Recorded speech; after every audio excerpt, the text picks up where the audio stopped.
যে যাই বলুন, আমি মিথ্যা কথা বলি না। বলবেন আওয়ামী লীগ নাই, এটা হইতে পারে না। কিছু নেতা আছে জেলে, কিছু আছে জঙ্গলে, বাকিরা দেশে আছে। অতএব আপনি সব জবাই করে দিবেন, এটা হয় না। যারা মাঠে আছে এদেরকে তওবার সুযোগ করে দিতে হবে, এটা আমি মনে করি। এটা হচ্ছে, এটা যদি না করেন তো বাংলাদেশ সিভিল ওয়ার হবে। পশ্চিমারা এটা চাচ্ছে, সিভিল ওয়ার, গৃহযুদ্ধ লাগাতে বাংলাদেশে। যদি সব দলের মুসলমান এক হইতে না পারেন তাহলে সিভিল ওয়ার হবে, কেউ ঠেকাতে পারবে না। তিনটা নীতিতে আমরা এক হয়ে যাব, তিনটা বিষয়। রাজি? ইসলামের সুমহান স্বার্থ রক্ষায় আমরা ঐক্যবদ্ধ হয়ে যাব।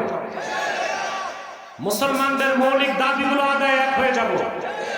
আর বাংলাদেশের স্বাধীনতা রক্ষায় আমরা এক হয়ে যাব। আমাদের এই তিনটি স্বার্থের বিরুদ্ধে কাজ করতেছে তিনটি অমুসলিম সম্প্রদায়। তার মধ্যে সবচেয়ে জঘন্য হচ্ছে কুখ্যাত কাদিয়ানী সম্প্রদায়। নিঃসন্দেহে তারা কাফের এবং অমুসলিম। তারা আল্লাহর আখিরি নবী মুহাম্মদ সাল্লাল্লাহু আলাইহি সাল্লামকে আল্লাহর শেষ নবী হিসেবে বিশ্বাস করে না। চিল্লায় বলেন নাউজুবিল্লাহ।